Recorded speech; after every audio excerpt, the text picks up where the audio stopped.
the news is broken. David Haye is going to return to fight Mark De Mori in January. The fight's going to be at the O2 Arena. I think it's promoted by Haymaker. I'm not seeing any association with any of the mainstream boxing promoters.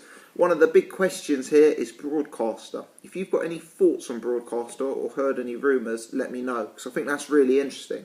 Is this fight on Sky? Is it on Box Nation? Is it on ITV? I think that's actually one of the interesting, intriguing elements that hasn't necessarily been clarified yet. You know, for me, a lot of these broadcasters are going to be very, very interested in the return of David Haye. I know he's got some sort of working relationship with Eddie Hearn. Let's see what happens there, because I'm sure Eddie Hearn would be very, very keen to get involved in some form or another in David Haye's return. You know, it's good to see David back. He does look in, you know, he looks heavier than he did when he was previously boxing, but he looks in good condition, you know. And I kind of get a feeling, looking at this, that he will step into the ring against Mark De Mori. I know a lot of people are writing online that that they'll believe it when they see David in the ring, or they'll believe it when the first bell sounds. And I can understand the reason for that scepticism after the Manuel Charr pull-out, after the 2 Tyson Fury pull-outs, after the injuries, after the 3.5 years of inactivity, etc., etc. But, you know, regardless of that, I'm kind of under the impression that we're at a point now that, you know, he is going to come back and he is going to fight. And his return is against Mark De Mori. You know, De Mori's a name that I'm aware of. I haven't seen a great deal of him fight. Before making this video, I searched for him on YouTube, like I'm sure a lot of people have done. One thing I did notice when he did the face-off is, you know, De Mori, he's like a bodybuilder, isn't he? I think he actually does do bodybuilding. And, you know, he's a powerful guy. He's 6'2", you know, I don't know, 17, 18 stone. He's kind of not got totally dissimilar dimensions to like an Alexander Povetkin or a Derek Chisora, I guess you could say. I personally have always believed that David Haye does better against shorter heavyweights. I mean, if we think back to some of his, you know, best performances, it's in the cruiserweight division, or, you know, people remember the highlight reel punch he landed against John Ruiz. For me, when he was up against the taller guys, Vladimir Klitschko, even Nikolai Valuev, to be honest, I scored those guys a lot of rounds against him just based on their sort of jabs from range, to be honest. And that was one of the reasons that I thought Tyson Fury would have a good chance of beating David Haye. But I mean, looking at this fight, I think the first thing to say is, you know, there's clearly doubts about what kind of David Haye is going to come back. I've said this before, I'll say it again, but he's a guy who was very reliant on athleticism, speed, explosiveness. And if he's coming back heavier, 3.5 years older, into his late 30s, how are those elements going to be affected? You know, because David Haye's not the kind of guy, he's not like a Bernard Hopkins. His style isn't going to age well, that he's still dominating at 50 years old. He's not a sort of jabber, he's not a technician, he's not an elite defensive operator. He's a guy who, for me, is largely successful due to his athleticism, his reflexes, his speed, his explosiveness, and for me those are all characteristics that can, you know, fade in a fighter as they get into their late 30s and, you know, move in that direction. So there has to be some doubt based on David Haye's inactivity, what kind of David Haye's going to turn up, especially if you factor in that he supposedly had all sorts of injuries, you know, his head, his shoulders, his knees and his toes. So, you know, we'll have to see. If Haymaker turns up 80-90% capable, he should have the beating of Mark De Mori. You know, Mark De Mori's obviously got a decent record in terms of, numerically, he's got a good record. He's ranked number 8 by the WBA, which, let's be honest, is an absolute joke. I mean, anyone who's got this guy in their top 10 in the heavyweight division is an absolute idiot.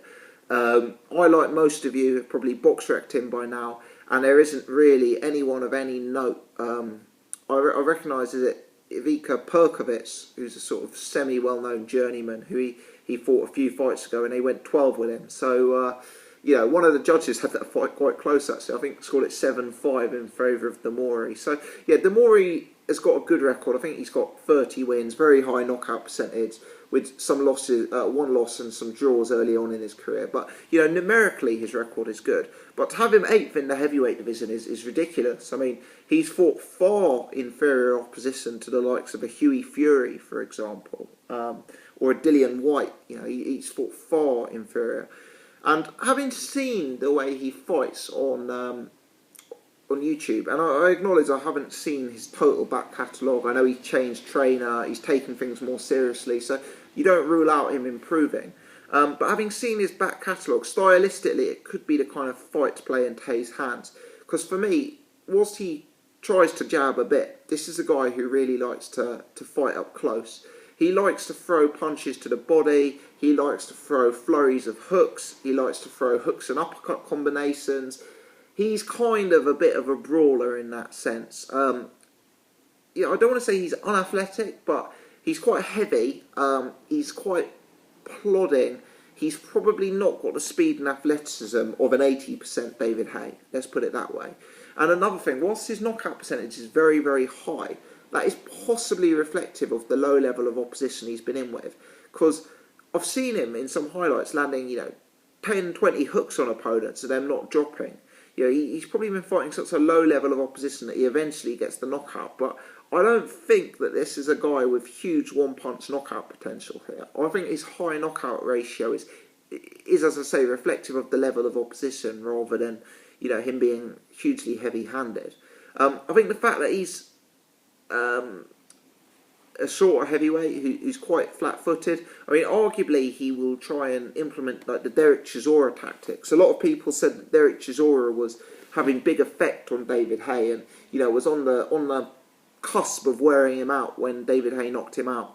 But I just think De Mori is going to get hit, and I think this is such a big step up in class for him.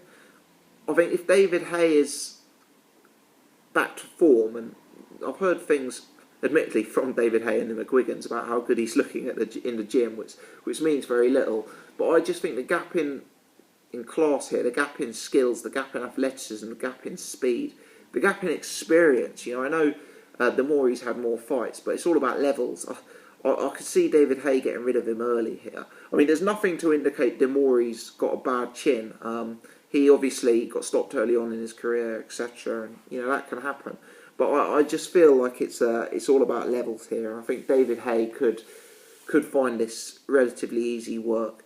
Where he goes from here, obviously De Mori's ranked 8 by the WBA. You'd presume Haye will take that ranking by successfully beating De Mori.